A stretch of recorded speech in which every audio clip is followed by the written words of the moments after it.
Baik, selanjutnya kita akan melihat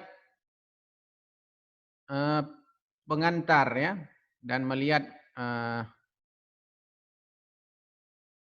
bimbingan dan konseling Islam.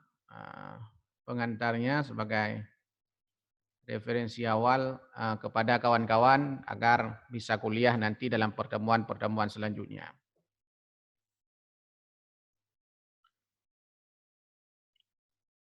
Belajar tentang BK Islam, bimbingan konseling Islam, berarti ada 3 kata kuncinya, ada 3 keywordnya yang perlu diingat. Dan ini perlu dikaji dan dipahami secara holistik dan komprehensif dengan tujuan, karena pengertian ini akan berpengaruh terhadap pertemuan-pertemuan mata kuliah selanjutnya. Kenapa? Karena nanti seluruh aktivitas proses perkuliahan, bimbingan dan konseling Islam, semua mata kuliah nantinya pasti akan menjurus kepada bimbingan konseling Islam ini.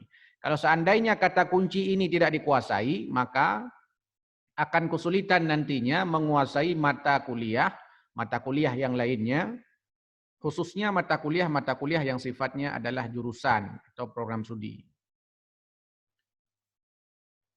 Jadi pertama bimbingan konseling Islam. Apa itu bimbingan konseling Islam?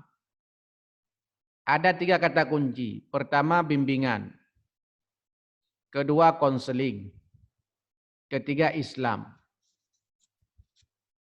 Bimbingan ini adalah proses pemberian bantuan secara psikis kepada konseli, baik yang bermasalah atau yang tidak. Fungsinya sebagai preventif pencegahan terhadap berbagai macam persoalan yang akan rentan terjadi pada konseli. Kemudian juga aspeknya adalah development, pengembangan terhadap karakter, pengembangan terhadap mental, pengembangan terhadap ruh, intelektual, emosional, dan spiritualnya. Itu bimbingan. Jadi sifat bimbingan itu setidaknya 2. Pertama, preventif, pencegahan sifatnya. Yang kedua, development, pengembangan. Sedangkan konseling adalah proses pemberian bantuan psikis kepada konseli yang bermasalah atau yang dianggap bermasalah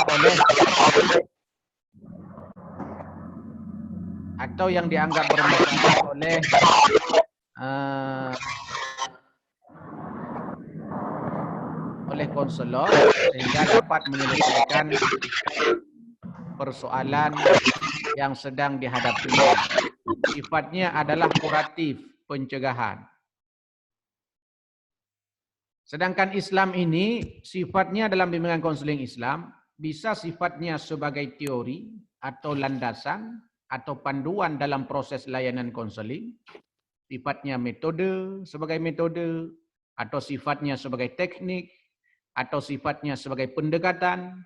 Tapi bisa juga sifatnya adalah sebagai bumbu dalam layanan bimbingan konseling Islam. Sehingga BK Islam ini dapat kita artikan sebagai proses pemberian bantuan psikis kepada konseli muslim oleh konselor muslim secara kontinu selaras dengan tuntunan Allah dan Rasul-Nya untuk mengembangkan fitrah konseli agar bahagia di dunia dan akhirat.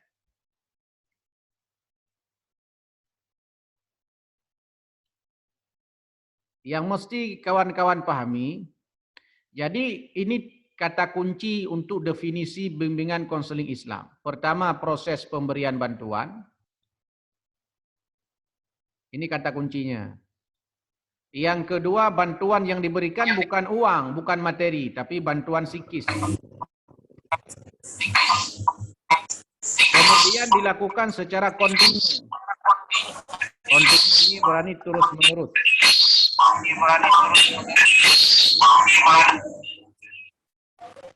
Levina silahkan di-unmute-kan.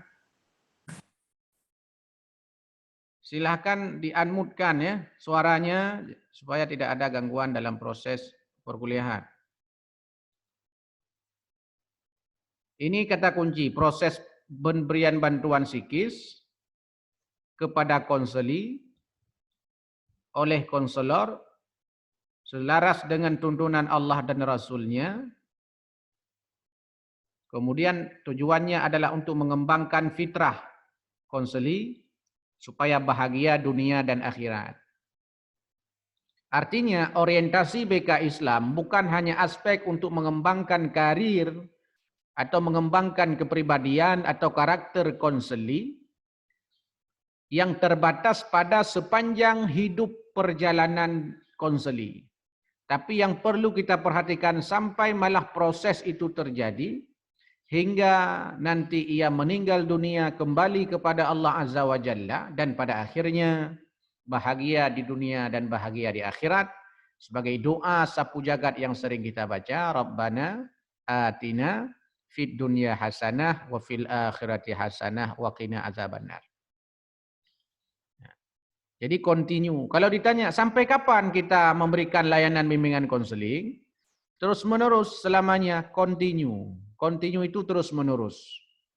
Berkesinambungan, mutakarir, berkesinambungan. Artinya dia tidak dibatasi sebenarnya, tidak ada pembatasan-pembatasan proses layanan bimbingan dan konseling sampai dia mencapai kebahagiaan dunia dan akhirat dan dapat mengembangkan fitrahnya. Ini nanti yang akan kita kaji secara mendalam dalam pertemuan selanjutnya. Harapannya inilah di antara pengantar yang perlu kawan-kawan pahami dari sisi pengertiannya.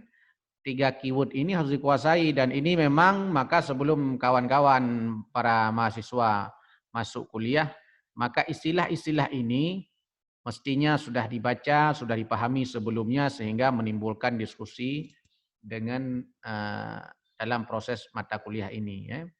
Jadi proses pemberian bantuan psikis kepada konseling muslim oleh konselor muslim secara kontinu selaras dengan tuntunan Allah dan Rasul-Nya untuk mengembangkan fitrah konseli agar bahagia dunia dan akhirat.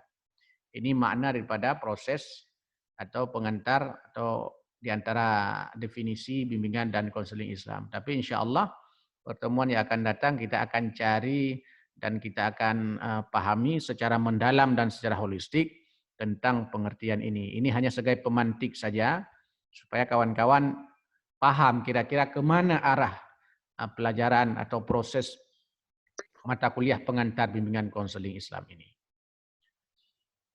Baik, saya kira ini kemudian silahkan ditanggapi dan direspon dengan pertanyaan-pertanyaan supaya proses layanan atau pengantar bimbingan konseling Islam ini mendapatkan nanti hasil yang memuaskan dan kawan-kawan setelah 16 pertemuan akan mendapatkan pengetahuan yang lebih untuk proses mengkaji pengantar bimbingan dan konseling Islam.